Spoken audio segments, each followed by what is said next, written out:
Shalom saudara. Di kesempatan ini kita sedang mau berbincang-bincang mengenai soal kasih karunia dan anugerah kebenaran. Ya, Ya, ini sebetulnya Tuhan sedang mempercantik tubuh Kristus, memulihkan tubuh Kristus, ya kan? Karena firman-Nya mengatakan kalau kita menerima kelimpahan kasih karunia dan anugerah kebenaran, ya kan, dua hal ini, kelimpahan berarti lebih mengerti apa itu kasih karunia, lebih mengerti apa itu anugerah kebenaran, kita akan berkuasa dan memerintah melalui satu orang, Tuhan Yesus Kristus, ya kan. Tapi kalau kita ngelihat tubuh Kristus kita masih perlu lagi menerima ini supaya bukannya diperintah dengan keadaan, tapi memerintah dan berkuasa, ya. Dan puji Tuhan, ada Roh Kudus di dalam kita, ya. Dalam kita mau lebih kenal akan Dia, Bapak kita sudah kasih fasilitas lebih dari cukup, ya. Kita semua punya akses kepada firman-Nya, apalagi sekarang, ya kan, ada tab, ada handphone, kita bisa bawa-bawa, gak usah bawa-bawa buku. Ya kan, Alkitab juga banyak penerjemahan, terutama ada Roh Kudus, ya kan. Tuhan kita hidup, jadi tidak susah untuk lebih lagi asal kita terbuka. Ya, sayangnya beberapa orang yang sempat mulai menerima, ya, mendengar pengajaran itu terus tidak terus, ya kan, tidak terus mengikuti. Dan kalau saya bilang juga ada beberapa yang salah pengertian karena tidak tanya langsung kepada Yesus, ya kan. Kita tidak menyembah berhala, kita menyembah Tuhan yang hidup. Kita bisa tanya sama Dia, kita bisa berkomunikasi, bahkan rohnya, roh kebenaran ada di dalam kita, ya kan. Kenapa anak-anak Tuhan nggak tanya langsung, ya kan, ya kan, yang harusnya, ya kan. Kenapa? Karena ini juga salah satunya yang lagi dipulihkan. Jadi beberapa pengajaran tuh karena masih belum, kurang pewahyuan, seolah-olah hanya pendeta, ya kan, yang bisa dengar Tuhan, ya kan. Takut Roh Kudus ada di dalam hati, takut menegur Roh Kudus, takut salah. Padahal Dia penolong, ya toh. Jadi hal-hal seperti ini yang membuat anak Tuhan sepertinya nggak mau langsung tanya sama Tuhan. Padahal kita bisa tanya sama Dia loh. Dia nggak jauh dari kita, ya kan. Pendeta ada tempatnya, saya juga pendeta, ya. Tapi saya sering bilang, kita pendeta, kita semua jarang. Yang nomor satu harusnya Yesus, firman-Nya, rohnya, penebusannya, ya, sehingga kita bisa terus bertumbuh. Dan saya sangat menasihatkan untuk saudara yang sudah mulai, untuk jangan berhenti hanya karena dengar dari orang, ya kan. Kenapa sih kasih karunia begini? Oh, hyper grace. Saya nggak jadi begitu. Amin. Ya kan, ini contohnya juga. Ini saya percaya banyak yang contohnya, ya kan, yang jadi dirubahkan luar biasa dan jadi berkat, ya kan, lebih lagi. Kenapa? Karena terus, ya. Jadi saya hari ini saya ditemani dengan Iren, ya, anak Tuhan yang dulu juga lahir baru. Iren dari kecil, ya, Iren, ya. Iren juga udah nggak inget, ya. Nah, ada satu titik dalam hidupnya dia merasa berat sekali karena ada penyakit waktu itu, ya. Dari situ dia sudah, bahkan Iren pernah melayanin, ya, waktu itu, ya, di kota kelahiran, ya. Pernah melayanin, ya kan. Tapi ya ini, ya kan dikatakan kalau menerima kelimpahan kasih karunia, anugerah kebenaran, berkuasa dan memerintah. Tapi dia dikuasain, ya kan, dengan penyakit yang bikin dia kadang-kadang rasa putus asa, ya, Iren. Sehingga dari situ saya percaya kemurahan Tuhan, ya. Makanya kalau saat kita berbahasa roh, kita tuh doa kita tuh kemana-mana, ya kan. Saya percaya Roh Kudus bekerja sehingga Iren mulai mencari, ya, sebetulnya, ya. Dia mulai pengen Tuhan harus bagaimana. Amin, saudara. Nah, dari situ kemudian dia mulai dengar, kan, waktu kamu datang ke Bali ketemu saya, ya. Saya mulai perkenalkan pertama kali Iren begini dan gitu. Dan ini gimana menurut Iren kemudian selanjutnya waktu itu? Awalnya kan nggak mengerti. Jadi sering dengar khotbah yang kalau kamu berbuat ini baru Tuhan bakalan kasih gitu. Jadi kayak tukar gitu. Makanya waktu itu saya melayani untuk kayak untuk dibenarkan. Karena dengan begitu saya bisa terima apa yang saya imanin gitu. Oh, jadi kayak Kenapa? gitu, kayak waktu itu kan kesembuhan, jadi saya melayani biar sembuh gitu Hmm, waktu itu. iya, dan itu beberapa tahun ya Iren? Iya. Ya lumayan lama ya. Iya, lumayan lama. Bukan cuma Itu. beberapa bulan ya, Iya, beberapa lama. tahun ya. Iya. Jadi kamu kamu harus lebih lagi melayanin Iya. supaya Tuhan sembuhkan. Tuhan sembuhkan. Ya kan? Iya. Mungkin kamu masih kurang layak Iya. gitu kan. Jadi akhirnya sampai satu titik kamu udah gimana tuh? Kayak udah melayani ini, udah bikin ini, udah berbuat ini, kayak nggak ada ini lah Bu, maksudnya belum Kayak nggak pernah cukup ya, nggak iya. pernah cukup ya. Iya. Terus pada saat itu kamu ada damai nggak? Kamu ada rasa damai nggak? Waktu apa? Waktu kamu dalam keadaan gitu gimana? Kamu damai? Nggak Enggak damai juga ya? damai, iya. Iya. Jadi cuman kayak ya udah deh, kalau memang harus begini ya udah melayani aja gitu. Jadi bukan karena maunya tapi karena ingin sesuatu gitu sebetulnya. Jadi bukan karena maunya sendiri, tapi ada intimidasi juga. Iya. Kalau nggak melayanin, ya kan nanti Tuhan nggak kasih. Iya, gitu. Iya kan? Iya. Tuhan nggak berkenan, nanti Tuhan nggak kasih. Iya. Malahan kalau enggak Tuhan hukum. Iya. Ya toh, dan itu terus didoktrin ke kamu itu cukup lama ya? Berapa tahun ya? Cukup lama. Iya. Iya. Kamu waktu itu pelayanan berapa lama? Berapa tahun? Dari umur berapa ya itu? Ada 10 tahun. Ada 10 tahun. Iya. Ya, Ya. ya Tuhan pulihkan semua ya, Tuhan ganti ya. Amin. Waktu-waktu itu Iya. perjanjian kita. Jadi setelah itu, setelah kamu mulai itu gimana? Kamu rasa aneh nggak waktu kamu dengar, oh ternyata nggak begini gitu kan? Gimana? Awalnya sih aneh, kayak gampang amat gitu kan. Gampang amat ya? Iya, cuman percaya terima gitu kan. Awalnya gitu.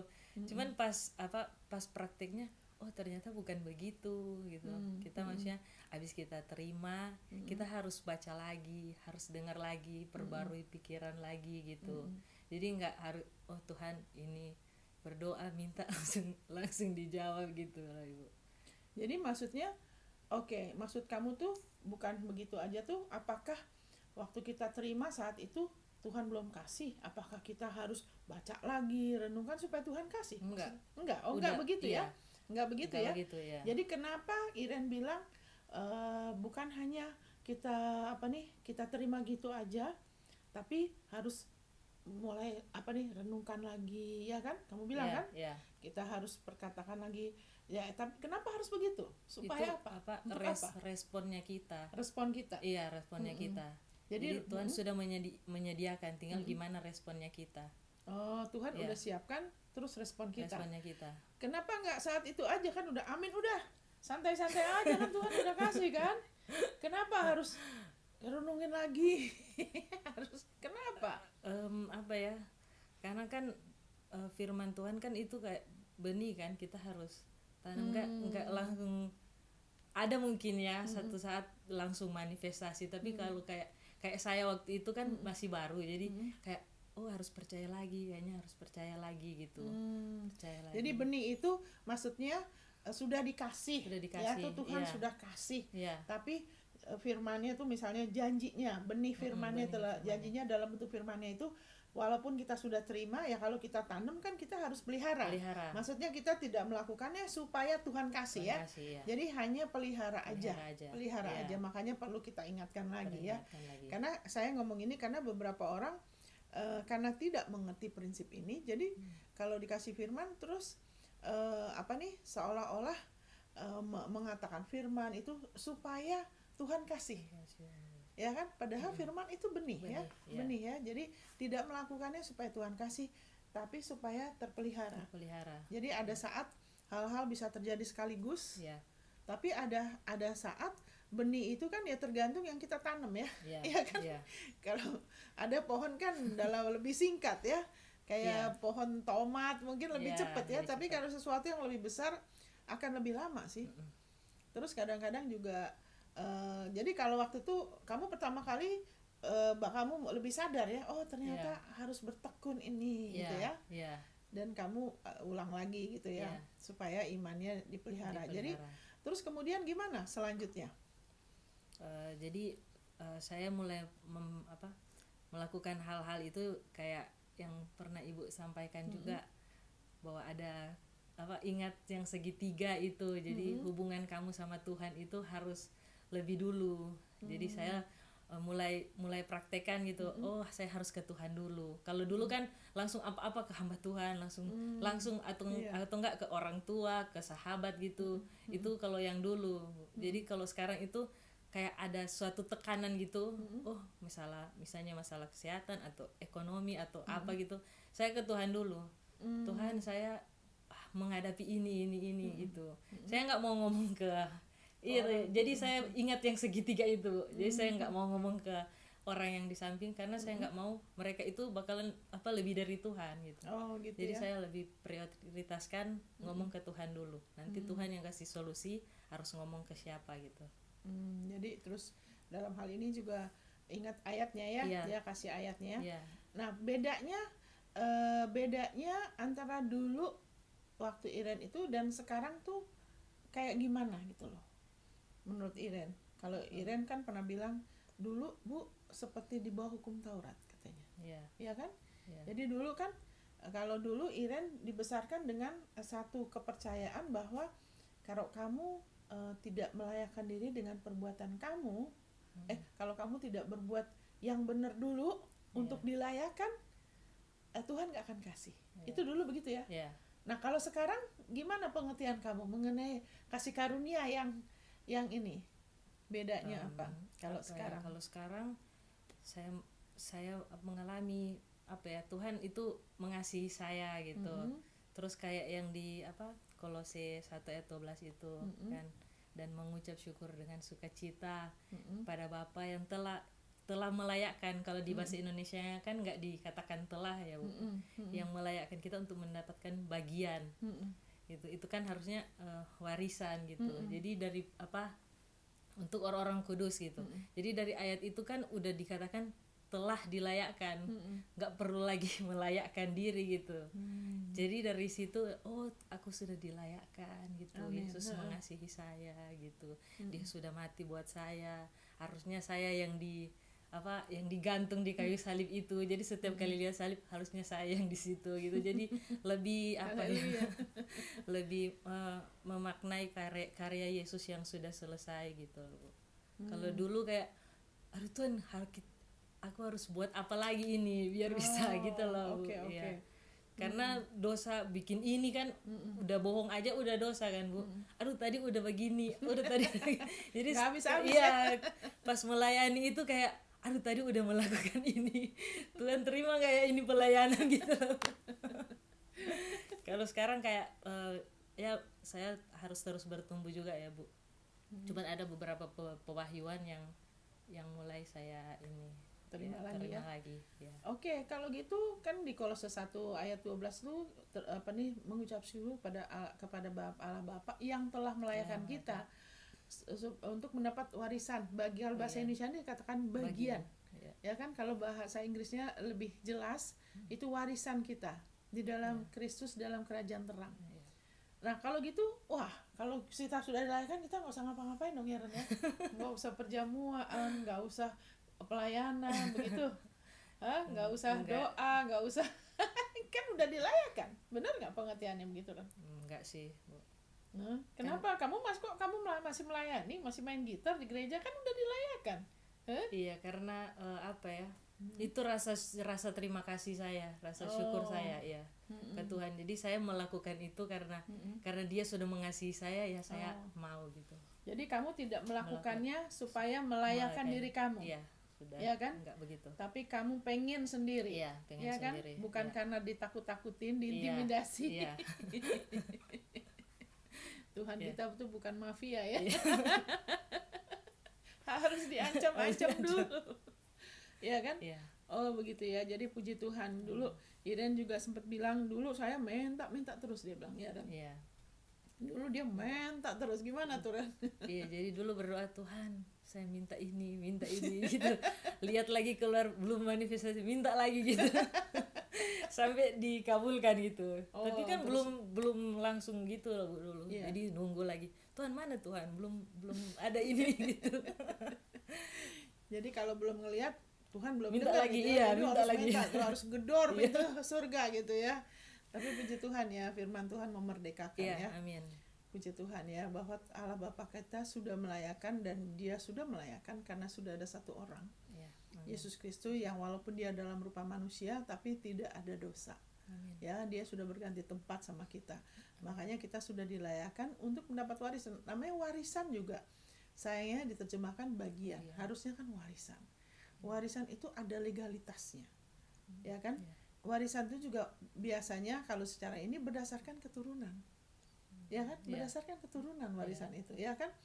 Terus juga warisan itu adalah jerih payah orang lain. Ya kan? Kalau jerih payah kita kan dibilangnya gaji. Upah. Ya, jadi bukan upah, itu warisan. Ya toh? Di dalam Kristus, di dalam kerajaan terang. Jadi anak-anak Tuhan, untuk kita perlu berjalan dalam terang, ya kan? Maksudnya kita perlu berjalan dalam terang juga, kita nggak perlu lagi hidup di dalam kebencian, ya kan, dendam. Bukan supaya Tuhan kasih, karena warisan kita tuh hanya ada di dalam kerajaan terang. Jadi kalau kita memendam kebencian, kita sering mungkin mengatakan yang tidak baik mengenai orang atau apa, ya kan? Itu nanti jadi kita tidak berjalan di dalam terang, bukan Tuhan tidak kasih. Ya kan, bukan tidak kasih, tapi warisan itu udah ada di dalam kerajaan terang. Kita harus rela berjalan di dalam terang. Ya kan? Jadi rela mengampuni, mengasihin, ya kan? Nah, kasih Tuhan kan, kenapa kok dilayakan? Ya kan? Karena Tuhan kita tuh mengasihi bukan dengan kasih manusia, ya. Kalau manusia kan bersyarat.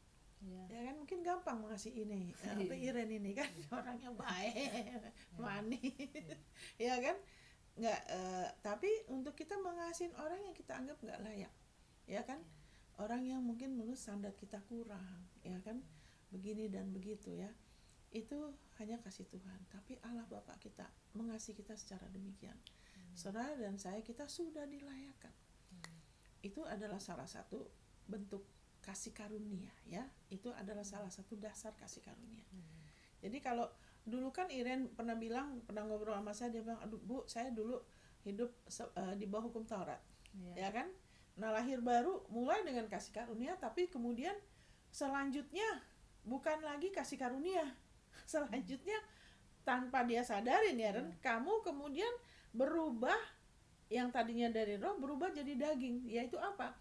Di bawah hukum Taurat, yaitu mulai sekarang kamu sudah lahir baru, tapi mulai sekarang kamu harus begini dan begitu supaya kamu dilayakan. Nah, ini adalah hukum Taurat.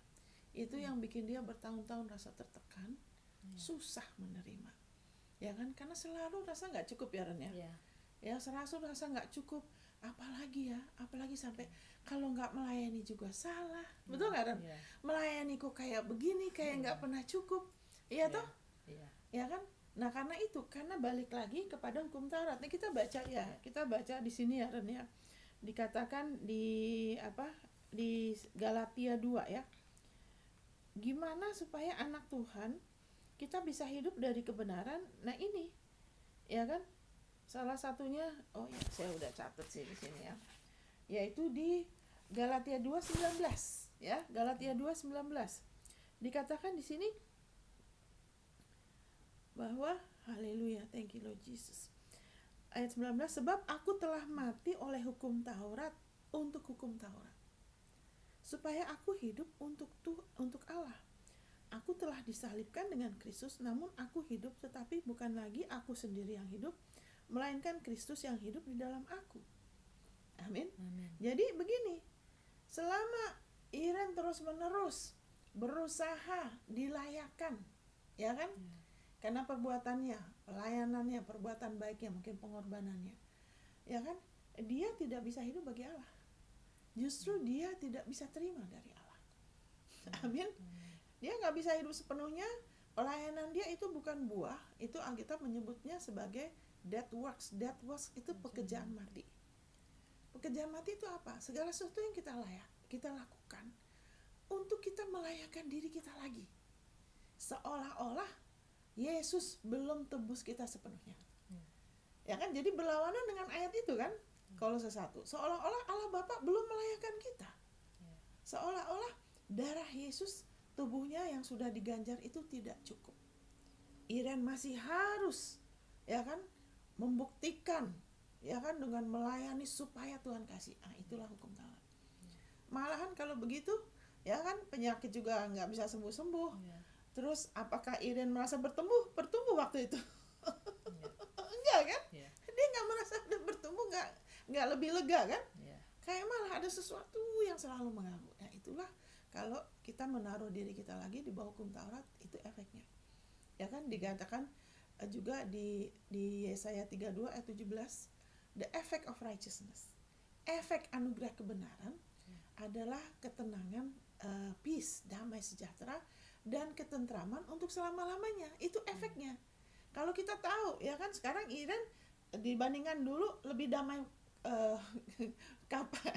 mana? Sekarang kan, puji Tuhan kan? Amin. Amin. Gimana kelegaan kamu rasanya? Lebih gimana?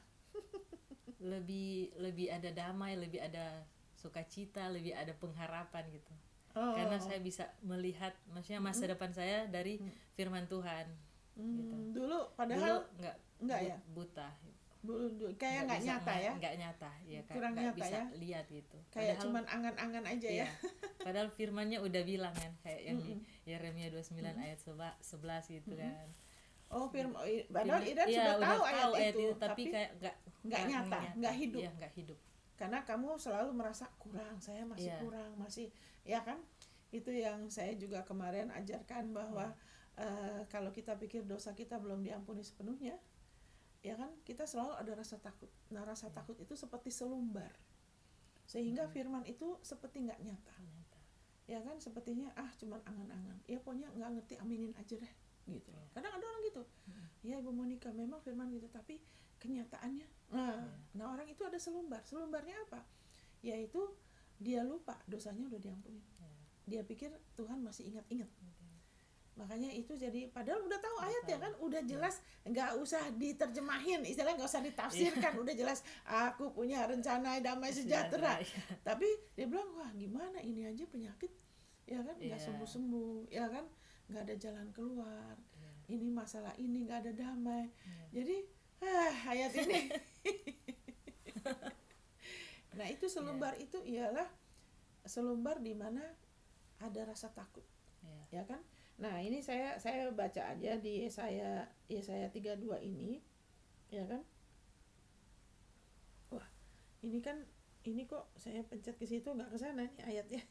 Coba kamu bisa buka nggak di Yesaya 32 17? Ya kan, saya bacakan lagi ya. Saya bacakan lagi karena gini, saudara dengar ini dan saudara lihat ayatnya dan saudara mulai perkatakan, mengucap syukur, kasih respon, ya kan, renungkan, catat, kita perbarui pikiran. Ini efeknya, ya kan, ini efeknya. Di mana ada anugerah kebenaran, harusnya diterjemahkan sebagai anugerah kebenaran, ya kan. Karena the effect of righteousness itu tidak bicara effect of truth, tapi efek righteousness itu efek anugerah kebenaran. Anugerah kebenaran adalah posisi benar kita di hadapan Allah karena ketaatan Yesus. Amin. Makanya karena ketaatan Yesus, Allah nggak ingat-ingat kesalahannya Iren, ketidaklayakannya Iren, pelanggaran Iren. Allah tuh udah nggak ingat.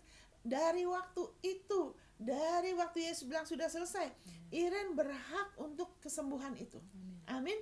Iren berhak damai. Tapi kenapa dia enggak? Ya dia nggak langsung terima, padahal dia sudah ada di posisi itu sudah warisan dia, karena dia dibawa lagi kepada hukum Taurat, yaitu kamu harus begini dan gitu supaya Allah melayakkan, ya kan, itu yang dikatakan sia-sia ya. Nah kita balik lagi ya, di mana ada anugerah kebenaran, di situ akan tumbuh damai sejahtera. Makanya dia bilang, iya sekarang saya merasa lebih damai, terus lebih ada sukacita, ya kan. Terus dia bilang, saya lebih ada berharap. Amin. Saya tahu masa depan saya akan oke. Kenapa? Karena hatinya lebih damai, lebih serak, lebih teguh. Dan itu tidak datang dari luar kan, Len? Betul nggak? Mana kamu udah lihat pasangan hidupmu? Udah lihat masa depanmu? Kenapa kamu bisa ada pengharapan? Karena firman firman-Nya, kemudian dia mulai bisa melihat firman-Nya, dan firman-Nya itu dia mulai bisa terima dengan iman, sehingga firman-Nya itu menimbulkan pengharapan walaupun dia belum ngelihat. Ya. Karena dia udah ada damai. Ya. Amin. Amin. Dia nggak lagi takut. Ya. Karena firman-Nya adalah Tuhan.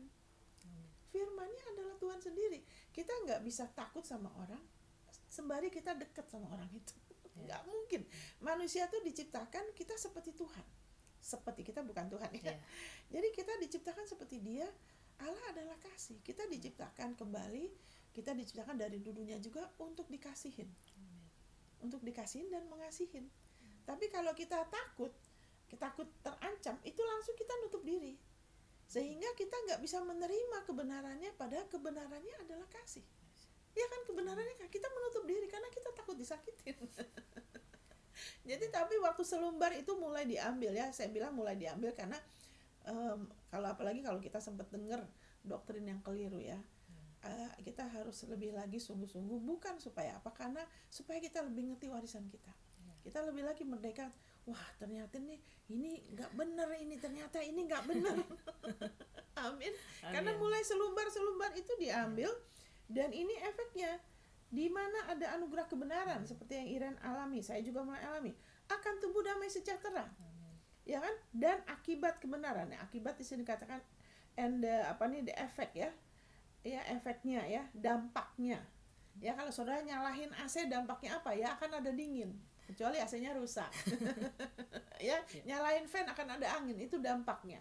Nah, waktu kita mulai mencari lebih lagi, mengenal, menghayatin anugerah kebenaran, ya kan, kayak Iren gitu, iya Bu, perlu diperkatakan, direnungkan, supaya apa? Supaya lebih lagi, itu lagi mengaktifkan, ya, efeknya ya, dampaknya ialah ketenangan, ya kan, ketenangan, ya kan, dan ketentraman untuk selama-lamanya lagi. Wow. Jadi rupanya kalau begitu gimana, Ren? Kamu udah punya tabungan berapa miliar nih supaya kamu tenang. Saya nggak bilang uang nggak penting. Ya, tapi firman-Nya mengatakan ini yang kasih kita damai. Ya kan? Silakan mau punya berapa miliuner juga silakan. Tapi damai itu ada di dalam anugerah kebenaran. Ya kan, kalau kita jangan izinkan yang di luar ini jadi oke-nya kita. Ya kan? Apalagi sekarang dunia lagi digoncangin, ya toh, segala sesuatu yang bisa digoncangkan akan digoncangkan. Satu hal yang nggak bisa digoncangkan itu firman-Nya dan anugerah kebenarannya. Penebusan Kristus itu kekal. Amin. Tadi saya mau balik lagi ke Galatia 2. Tadi saya mau balik lagi ke situ karena ini saya mau ingatkan lagi ya.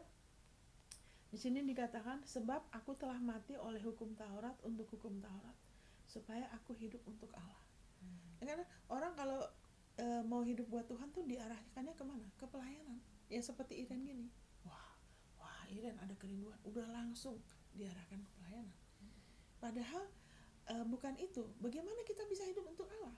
Yaitu kita jangan hidup oleh hukum Taurat. Kalau bahasa Inggrisnya tuh aku mati untuk hukum Taurat supaya aku hidup untuk Allah.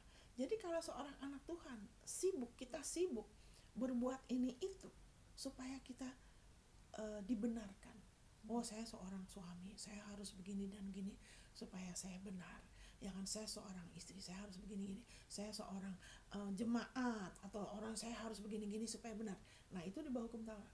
Ya kan? Kita nggak bisa hidup bagi Allah.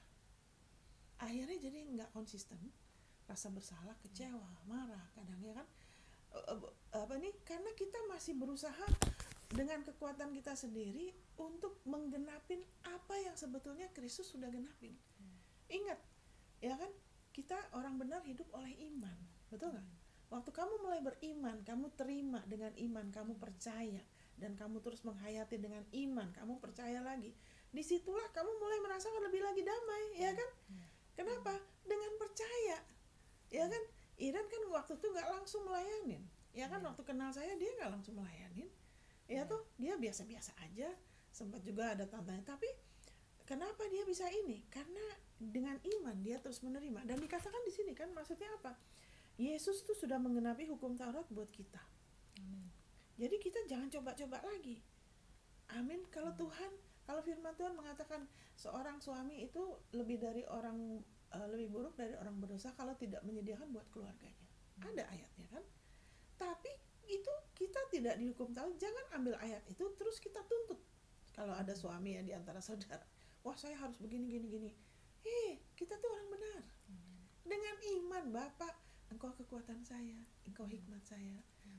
Saya bersyukur Engkau kasih saya urapan, kuasa, ide, sehingga saya bisa menyediakan buat keluarga saya. Amin. Jadi dengan iman. Istri juga gitu kan. Kita nggak hidup lagi buat diri kita sendiri, buat anak kita. Saya ada, suami saya ada. Saya tidak hidup buat saya sendiri atau hidup buat orang. Saya hidup buat dia. Dari situ akan ada tuntunan Tuhan. Harus bagaimana yang terbaik. Ya kan? Karena kalau hidup buat kita akan sering bereaksi loh. Kita kesel. Kita gimana? Kalau buat kita nggak suka. Kita maunya A, B, C gitu kan. Jadi akan banyak konflik, tapi hidup bagi dia nolong kita. Harusnya bagaimana? Nah, di sini kan dikatakan jadi Yesus sudah mengenapi hukum Taurat. Saudara dan saya jangan coba-coba. Yesus harus hidup benar. Enggak usah, itu semua buah kita beriman karena kita orang benar. Amin. Nah, saya percaya Iren akan terus di sini. Terus saya akan bacakan ini aja. Supaya aku hidup oleh Allah, aku sudah mati, ya kan? Supaya aku hidup untuk Allah, supaya aku bisa hidup buat Dia. Aku harus berhenti, berusaha melakukan yang benar untuk dibenarkan. Amin dan ya kan, seperti Iren sekarang dia tetap melayani, tapi dia tidak melayani supaya dibenarkan. Amin. Sehingga dia bisa melayani dengan sukacita. Terus dikatakan di sini aku hidup, tapi bukan lagi aku sendiri yang hidup. Makanya kita tidak hidup buat diri kita sendiri, ya kan? Melainkan Kristus yang hidup dalam aku. Kristus adalah pengurapannya yang nolong kita. Harusnya kita bagaimana menghadapi keluarga, pasangan hidup, anak-anak kita, bos, atau apapun ya. Dia yang akan tuntun kita, dia akan memampukan kita. Kayak waktu itu Iren, mungkin waktu itu saya ngobrol sama dia, pernah beberapa waktu dia bingung kan, nggak ada kerjaan ya Iren, ya kan? Padahal firman Tuhan bilang orang yang nggak kerja nggak boleh makan. Tapi dia waktu itu karena Iren lagi bertumbuh, ya kan, dia lagi bertumbuh, dia lagi bingung harus bagaimana, biasa melayani, tiba-tiba sekarang lagi ini kasih karunia, dia harusnya bagaimana ya, ya kan, jadi sempat bingung ya, mau kerja tapi kok kayaknya hatinya nggak seret, ya kan, jadi dia mulai ngerti, tapi orang-orang di sekeliling dia mungkin nggak selalu ngerti ya, mungkin kita bermaksud baik, tapi kita nggak tahu apa yang Iren hadapin kan, jadi nah itu contohnya. Jadi beberapa waktu Iren sempet bingung ya. Tapi setelah itu waktu dia mulai ngerti, Iren mulai mengalir ya. Kemudian ada dapat kerjaan yang Iren suka, yang Iren menikmatin ya kan. Kerjaan yang Iren rasa pas di hati ya. Kerjaan yang memang talenta dia. Terus dari situ ada lagi ya Iren ya. Nah, puji Tuhan dia bilang. Waktu itu juga saya sempat, kenapa Iren ya kok belum ada kerjaan? Karena dia lagi rubah sebetulnya ya. Karena dulu biasanya ditekankan harus melayani. Sekarang dia lagi gitu, dia lagi bingung mungkin harus bagaimana. Nah, kita semua perlu bertumbuh ya, perlu bertumbuh. Jadi puji Tuhan tidak ada pencobaan lebih dari kekuatan ya Ren ya. Di setiap pencobaan selalu ada jalan keluarnya. Dan sini dikatakan ya, Kristus pengurapan ya. Jadi ada tuntunan Tuhan ya. Terus dikatakan di sini, dan hidupku yang kuhidupi sekarang di dalam daging, di dalam tubuh kita ini, di dalam diri kita, ya kan, adalah hidup oleh iman dalam anak Allah yang telah mengasihi aku dan menyerahkan dirinya untuk aku. Daging juga bicara mengenai keberadaan kita, ya kan, keberadaan kita ya, jiwa kita semuanya ya. Kita hidup oleh iman dalam anak Allah yang telah mengasihi aku. Kalau bahasa Inggrisnya tuh iman anak Allah, bukan oleh iman anak Allah. Kalau kita iman anak Allah seolah-olah kita yang harus beriman. Itu jadi tekanannya ke kita. Enggak, iman anak Allah. Iman tuh dia yang kasih. Waktu kita dengar kasih karunia, kita terima takaran iman. Ya, kita hidup oleh iman dia, ya kan? Ya kan? Yang telah mengasihi aku dan menyerahkan dirinya untuk aku. Nah, Anda perhatikan ini. Aku tidak menolak kasih karunia Allah, sebab sekiranya ada kebenaran oleh hukum Taurat, maka sia-sialah kematian Kristus. Itu yang sempat Iren dan saya juga pernah sekali waktu mengalami seperti itu ya, berusaha ini supaya Tuhan kasih, supaya doa dijawab gitu loh, ya kan, supaya berkenan. Saya juga pernah, ya kan. Paulus juga pernah. Dulu malah dia lebih ekstrim, dia sampai bunuh orang. Ya kan, dia sampai bunuh orang supaya dia dibenarkan. Iren juga, mungkin ada di antara saudara juga. Tapi kalau kita begitu terus, kita menolak kasih karunia. Seolah-olah kita bisa. Ya, ada orang yang ngotot, enggak, ini hukum Taurat. Saya bilang baca. Kenapa dia nggak bisa baca? Udah dibilang di N. Di Roma 10 ayat 4, kenapa nggak bisa baca? Karena ada selumbar. Nah itu, kalau kita benar-benar mau berbalik sama Bapak, kita mau benar-benar membuka, mau bertumbuh, selumbar itu akan diambil dari kita. Ya kan?